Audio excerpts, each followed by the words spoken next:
Ladies and gentlemen, boys and girls, welcome back to the Robert Seller Sports Podcast. Tonight, we're looking at the Texas A&M Fighting Football Aggies. And we're going to do a little preview, a little roster outlook, we're tapping into the 2026-2027 season, what it's going to look like, what we think is going to happen, what we think is going to change, what we think is going to stay the same with this Aggies football team from last season to this season. I'm really excited to talk about this. I've been all over the place with Texas A&M this offseason. They have been doing some very, very interesting things. I think they're in an incredibly, completely different position now in July 13th when I'm recording this, 2026, than where they were at July 13th, 2025, in terms of schedule, in terms of expectations, in terms of offensive and defensive personnel, in terms of coaching.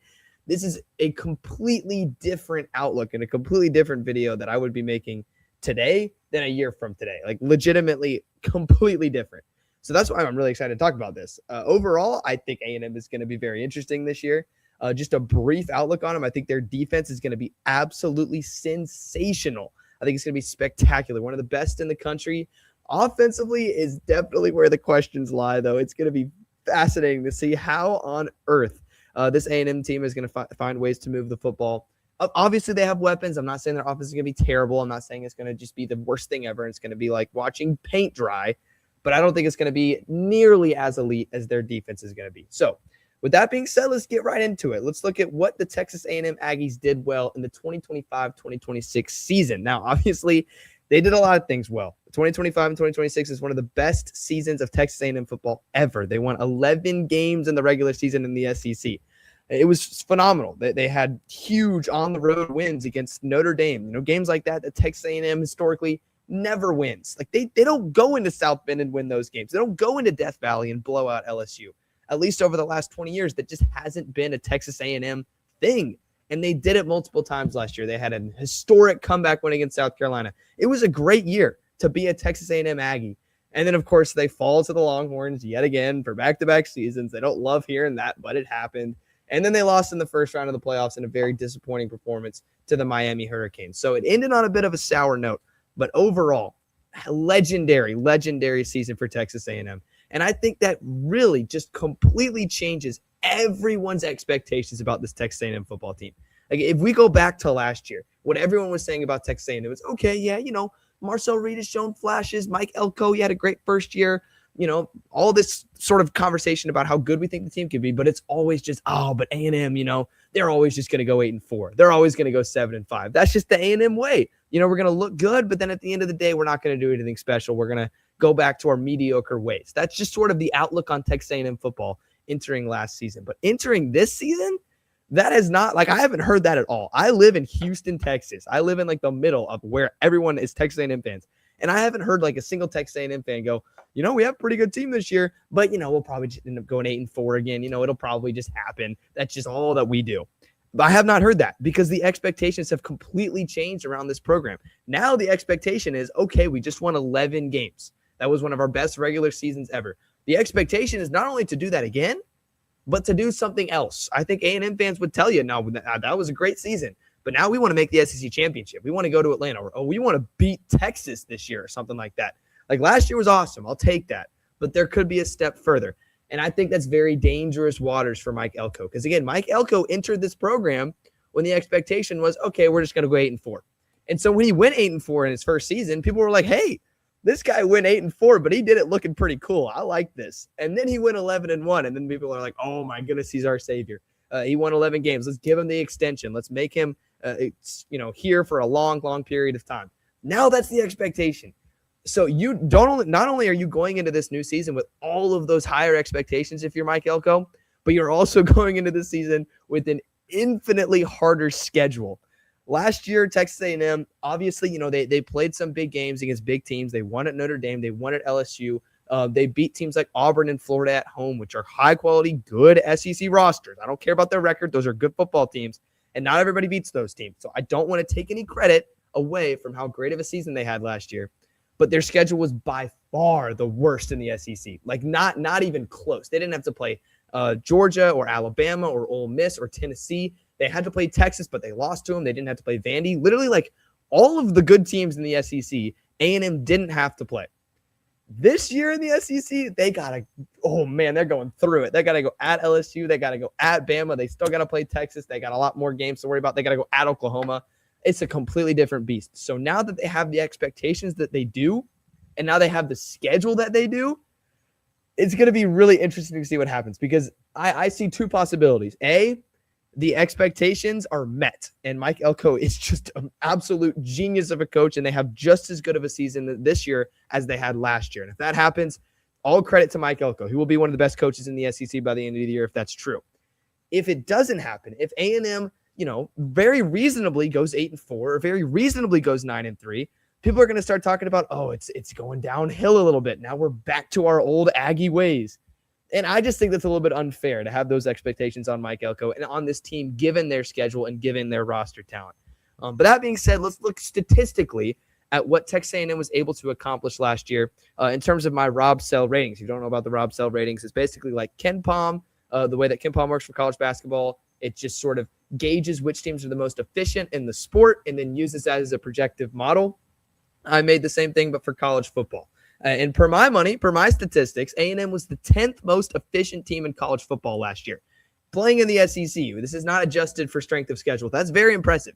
Their defense obviously carried that. They were 8th in the country in defensive efficiency. They were phenomenally sound and just epic and incredible and chaos-causing last year defensively.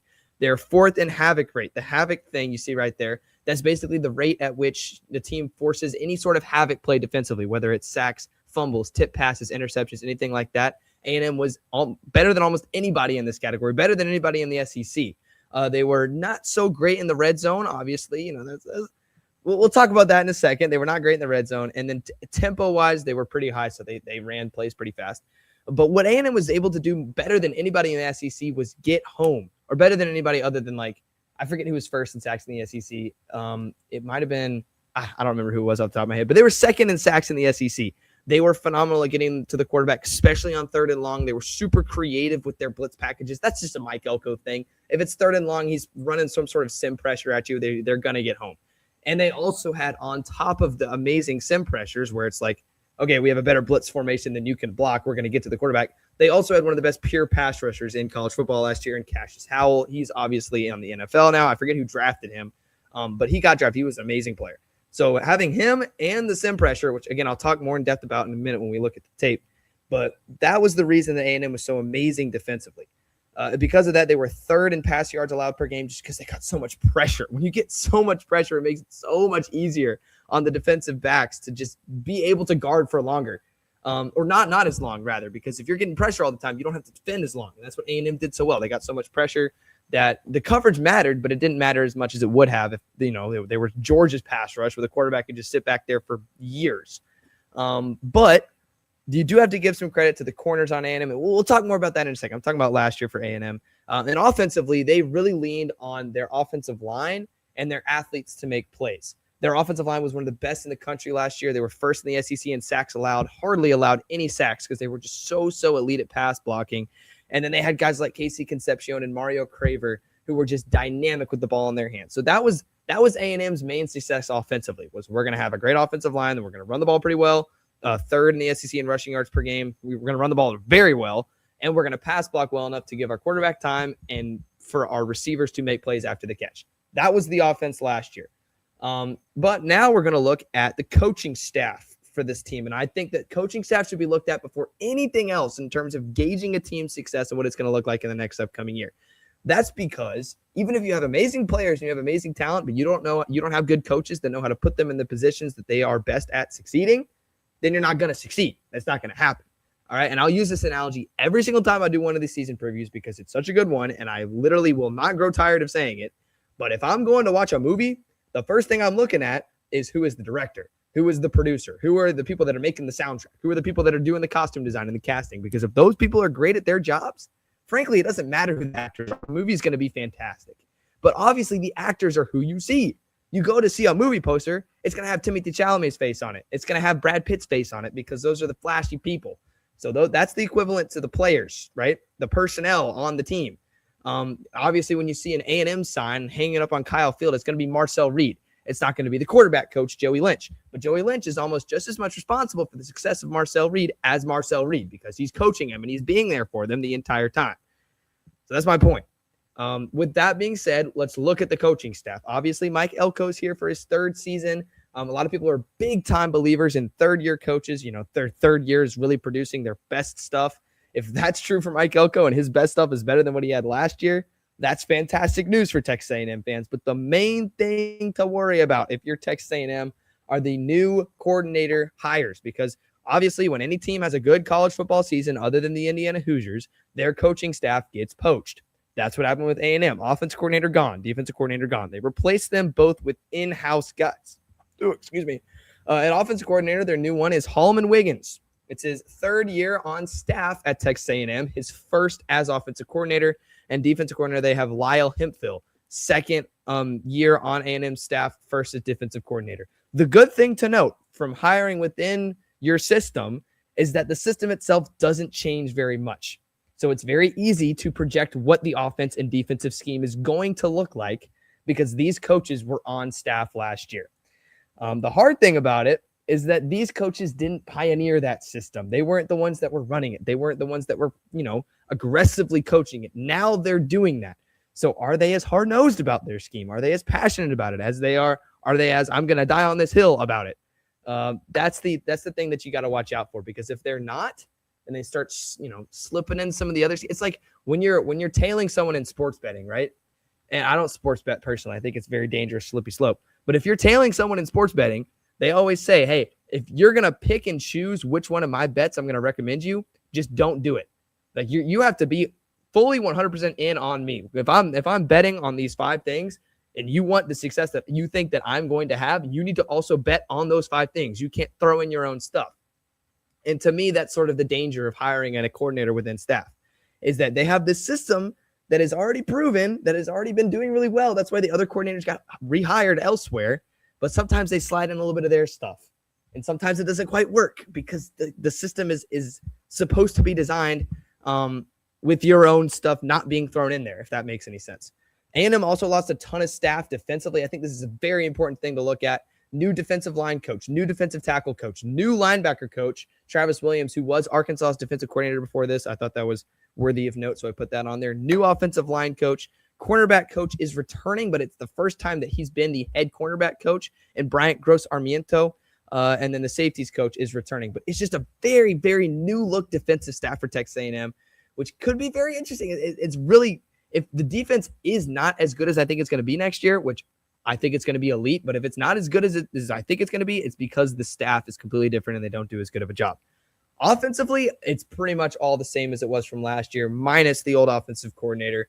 Joey Lynch is promoted to his first year as quarterback coach. We'll see how he does in that new system. Running backs coach, wide receiver coach, and offensive line coach, very important, are all the same. It's great that Adam Cushing is coming back. The offensive line under Mike Elko has been fantastic for A&M.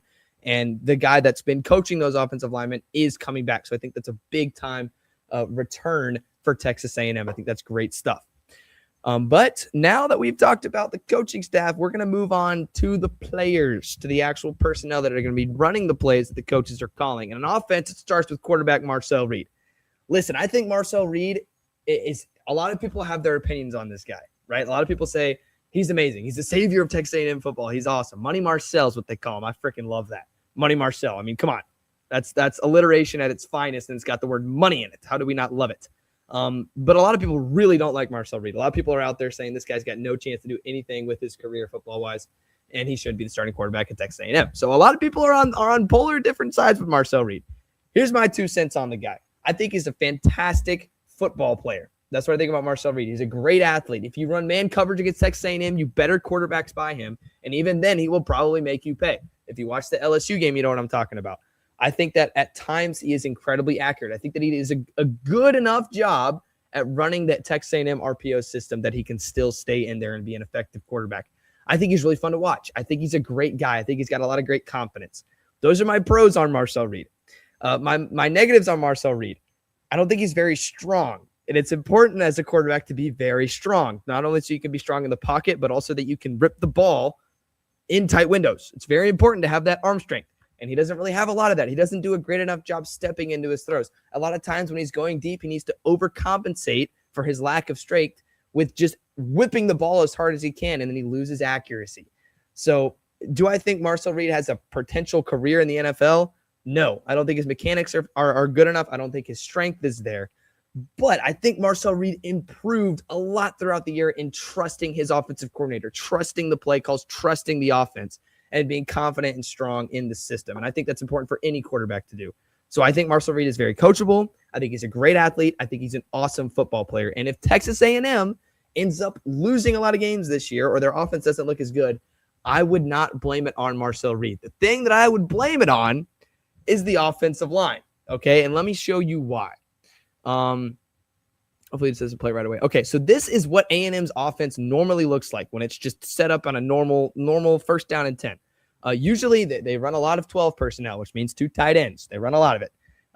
And they'll have their 2 wide receivers spread all the way out. They got their running back inserted into the right. A&M was so good last year because their wide receivers were dynamic after the catch. Casey Concepcion and Mario Craver. They could take the ball and go. And the reason they were so dynamic is because they were given so much space. And the reason they were given so much space is because the offensive line was so awesome last year for A&M. I remember doing my offseason preview last year for Texas A&M just in my head, and I was thinking, wow, they have the best offensive line in the SEC. This team is going to have an identity. They can lean on their offensive line. They can run the ball better than anybody in this conference. That's what they're going to do. They're going to have an offensive identity of being run first. And other SEC teams knew that too. They looked at this offensive line and they said, wow, that's a unit. We're going to have to do something to stop this. That's why you see Arkansas. Look how many people they have in the box. They have 1, 2, 3, 4, 5, 6, 7 of their defenders.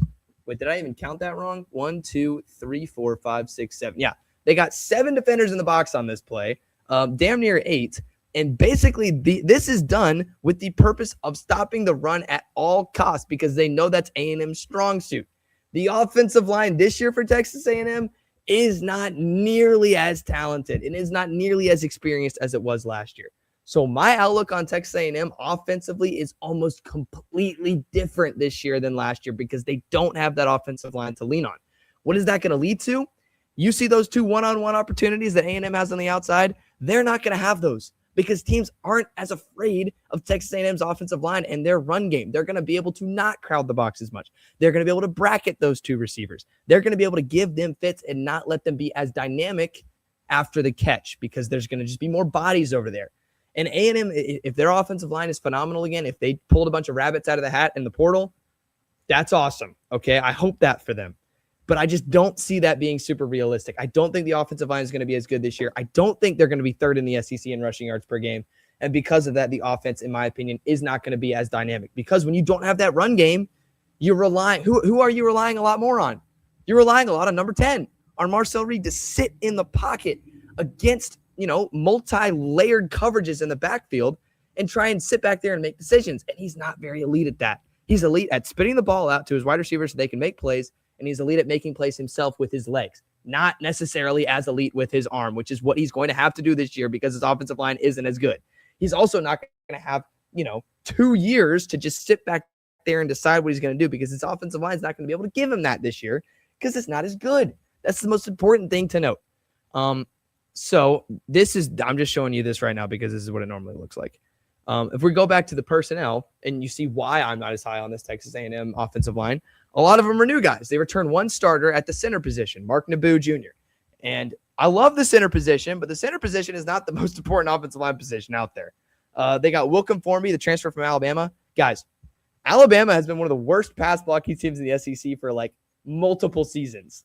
A lot of that was because of Wilcom Formby. Now he's on Texas A&M. A lot of that was also, in my opinion, because of Caden Proctor. I think the Dolphins made a really dumb pick in that decision, but that's just my opinion. I'm not going to get into my Caden Proctor hate right now. I think it's pointless.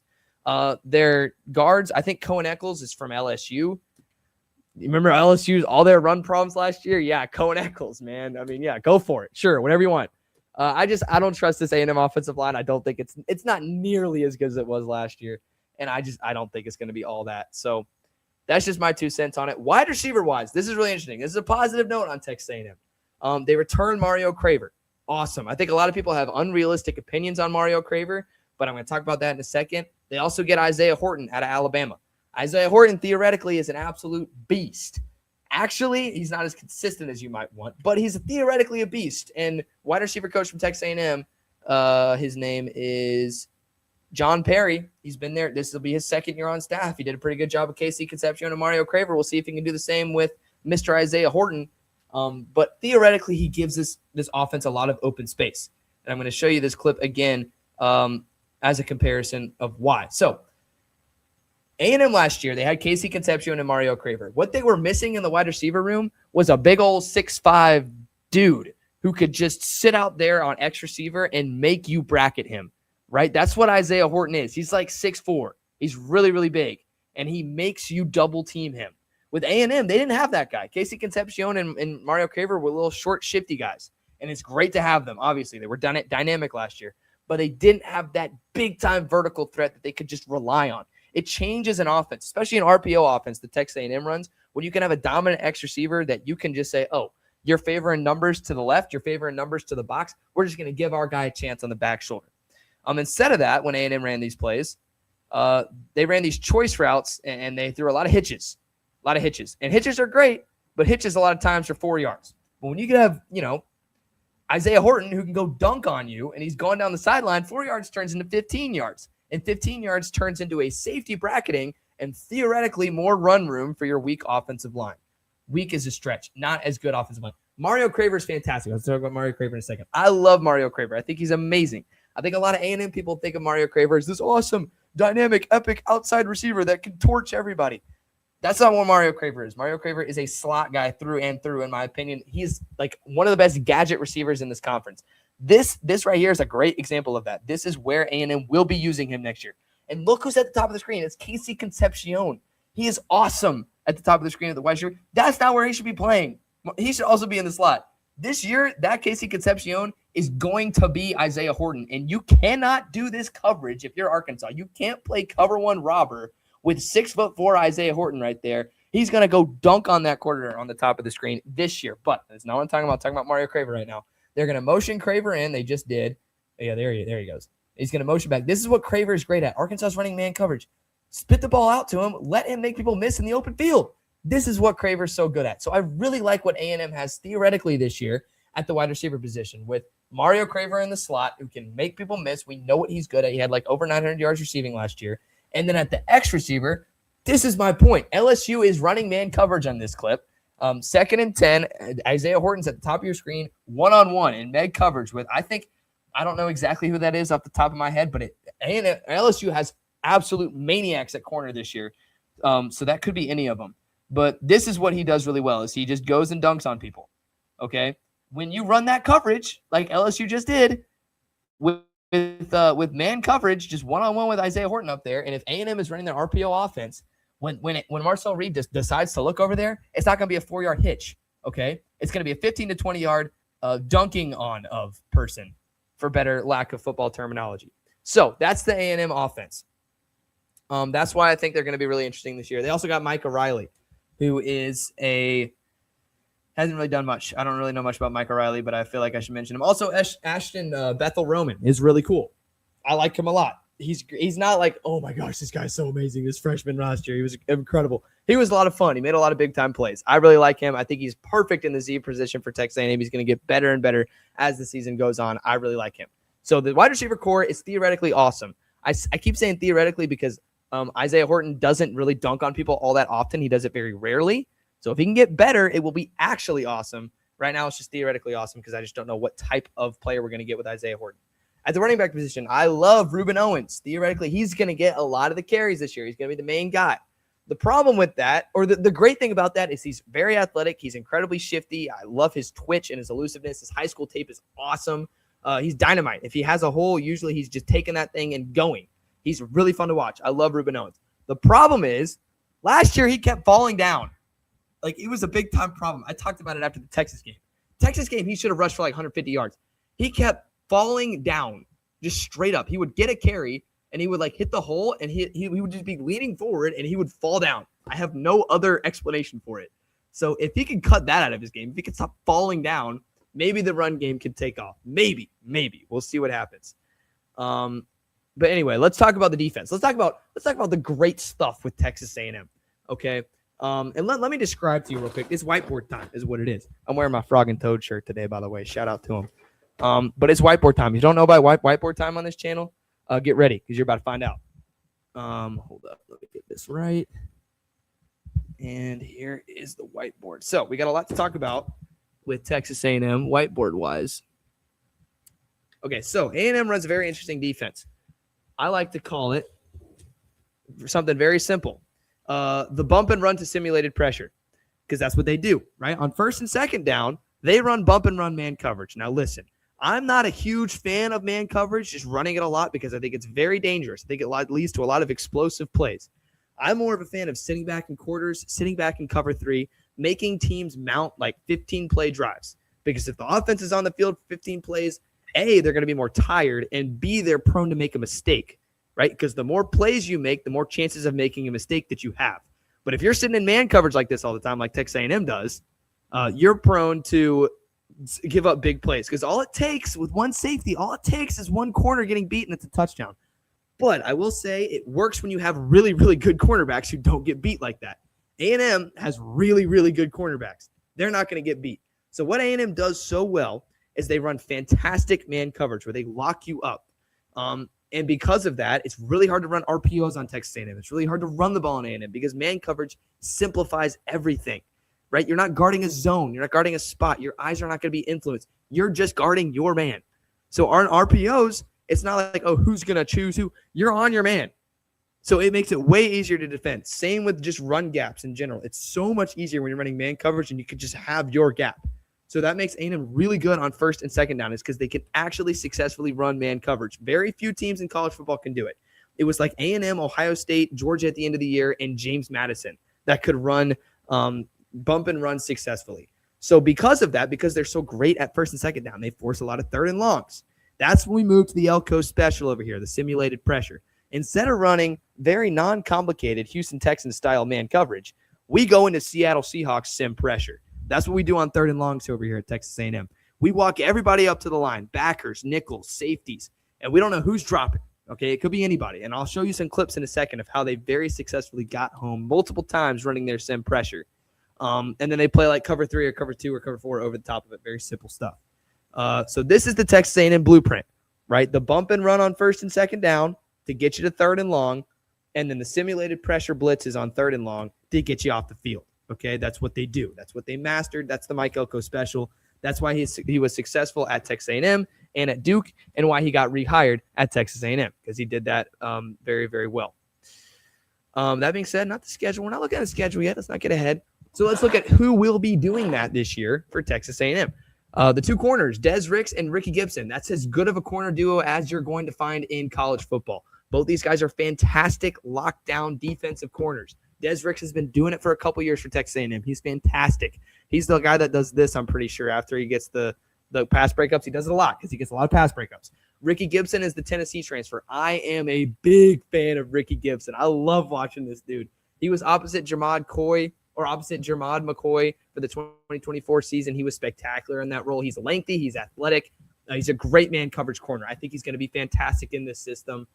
And he's great. He was injured last year. That's why he didn't have any stats, why he didn't do anything last year. He injured himself in the Syracuse game, the opening game for Tennessee. Didn't play the rest of the season. But him and Des Ricks opposite each other is going to be nasty. That's why they're going to be great on first and second down. Those guys can lock up. They also got Dalton Brooks and Marcus Radcliffe, who are experienced safeties. Both those guys are great, and they can hit. A&M safeties can hit. They can rotate these guys into the box. They play big. They play aggressive. They play fast. This is like, I think, in my opinion, A&M is the second best secondary in the SEC behind Alabama. Alabama is great for completely different reasons, right? They're much more of a zone coverage type of team, so it's almost non-comparable. But A&M secondary can go toe-to-toe with anybody in this conference for sure. Not to mention Jordan Shaw, the nickelback. Not to mention they have a couple other young guys that are coming up in this A&M secondary. I'm not going to name them right now because I don't want to talk about them ad nauseum. But even if these guys go down with injury, they have so much talent in the secondary. That's what makes this team so awesome. Looking at the front seven of this football team, they lost a lot. Obviously, they lost Cassius Howell, who was a big-time piece, and they lost Torian York, who was maybe their best defensive player last year at linebacker. But they returned Damian Sanford, who's got a lot of experience at linebacker. He's trying to fill that Torian York role. And theoretically, they have Anto Saka from Northwestern, the transfer edge, who's apparently going to be really good. Apparently, he's going to be like the second Cassius Howell. I wouldn't go that far.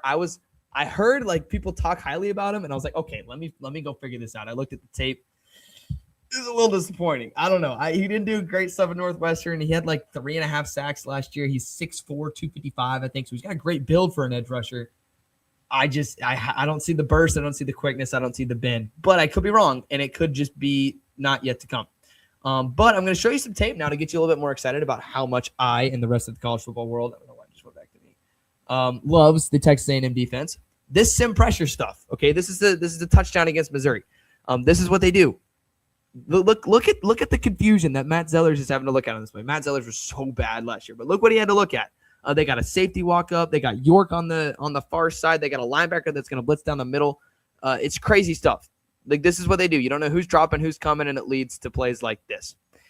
This is a much better example of Texas. Oh, I don't know why the volume is on. Get that volume off. Again, they have 5 people walked up on the line of scrimmage. That's 5 passing or pass rush threats that are walked up. And what are they going to do? They're going to drop back, or they're going to bring the safety up. They're going to drop back almost the entire left side, and they're going to get home to Arch Manning. And again, look, 3rd and 11 was the count on this one. On the Missouri play, I'm betting it was 3rd and long too. I'm betting, I think I know it's 3rd and long. So this is the main way that they got home, with their simulated pressure on 3rd and longs. Basically, if you get to 3rd and long against a Mike Elko defense, it's pretty much a death sentence. You're either punting or you're turning the football over, or kicking a field goal if you're in field goal range. That's the number one reason that they got pressure. The number 2 reason was this man right here, Cassius Howell, who just absolutely cooked defenders nonstop. This supposedly could be Anto Saka from Northwestern, if you listen to people that talk about this guy. I've listened to people that talk about him, and I've seen him play. It's like the clip of the old head NBA guy who's like, I was watching Kenny Smith throw the ball between his legs and dunk it off the backboard backwards in the 1990s. That was going on. And then you watch the actual clip of it happening, and it doesn't look athletic at all. That's the comparison to Anto Saka, okay? People talk about him like he's going to be incredible. Then you turn the tape on, and you're like, at least I did. I did that. I watched his UCLA tape against the Bruins. It was bad. Like, it was not that good. So maybe if Anto Saka can get coached up by the new D-line coach, maybe, but I just don't see that being a realistic possibility. But overall, this defense should be fantastic. They've got a great system going over there. If their defense coordinator keeps it the way that it's supposed to be, they've got a great secondary. Sanford should be an awesome leader of the defense, and they're going to get home because that's a Mike Elko guarantee. Looking at the final thing, very important thing with this Texas A&M team, the schedule. And oh boy, they have one. They really do. Their non-conference opponent is Arizona State. It's at home at 11 o'clock. It would be very old-fashioned Texas A&M of them to lose this game, but I don't think it's going to happen. Arizona State's not nearly as talented as they have been the last couple years. I love their coach, but like, A&M should win this football game. If A&M loses this football game, it's going to be very funny, but I don't think it's going to happen.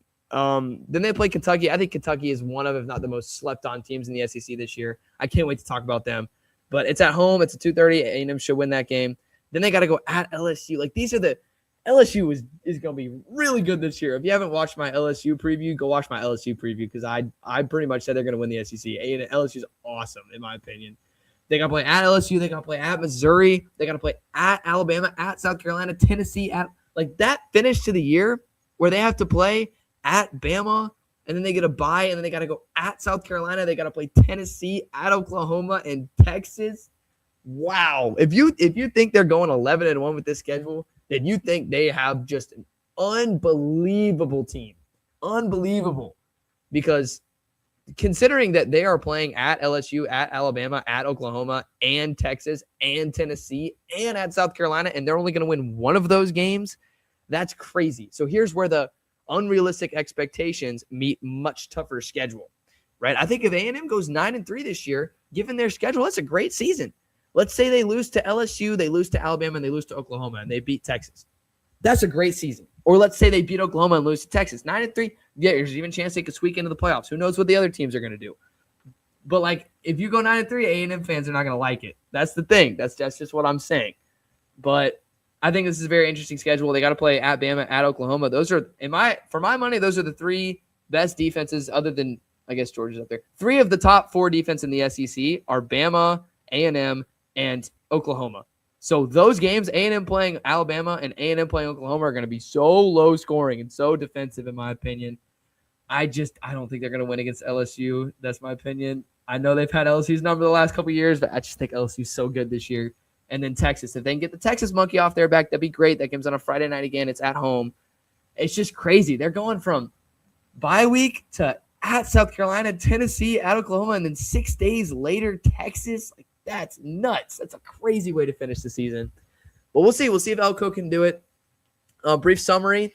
Defense is going to be great. Offense is going to be interesting. Schedule is tough. That's the brief summary. But we'll see what happens. And that pretty much takes us to the end of our Texas A&M preview. If you're still here, you're awesome. I know you love ball, so that's fantastic. But if there's one thing you take away from this video, it's not that their defense is going to be awesome or their offense is going to be questionable or anything about Marcel Reed or Mike Elko or the Texas A&M Aggies. It's that Jesus Christ truly, truly loves you. And he has truly never stopped loving you and will truly never stop loving you no matter what, which is great news. It's the best news that we could possibly hear because God created the entire universe. And even though he created the entire universe, he still has a deep, profound, passionate love for you. Okay? Like we all know a lot of people, right? Like we know a lot of people. It's hard to fully love everybody that we know. It's really, really tough. God knows everybody in the world, and he still completely, always, fully loves us. Something that always makes me smile is like, I know the bad that I have done, right? And if you're ever worried about people judging you in this life, or you're ever worried about like someone else looking at you and seeing the bad that you've done and then condemning you for it, no one on this world fully knows you. You think about that. Not even the people that are closest to you fully know you. They don't completely understand every single action that you're going to take. Or like no one has the complete insight to know who you are as a human being other than God. God knows you 100% completely. And the only thing, the only person or being or whatever that knows you 100% completely loves you and forgives you and wants you to come back to him. So why would you care if a human being that doesn't even know you 100% condemns you? Because God, who knows you, still loves you. That's the good news. That really is what it is. And this is not me trying to say I'm better than anybody else. I'm not. I'm the biggest sinner ever. Like I have to live with that. And like I admit that I am flawed. But I also know that God has mercy for me. And that's a very comforting feeling. So if you take anything away from this video, it's that God loves you. I hope you have a great weekend, a great week whenever you're watching this video. I hope that you have a great time watching the World Cup. We got France, Spain tomorrow. We got Argentina, England the next day. Those are going to be awesome. And just have a blessed day. Go out there and make somebody smile. Do that. I haven't said that in a while on this channel. It's always good to make people smile. But hey, thanks for watching. You're looking great tonight. Keep it up. Really, just keep it up. And I'll see you later. Maybe I won't. Who knows? But again, thanks for watching and have a great week. See y'all later.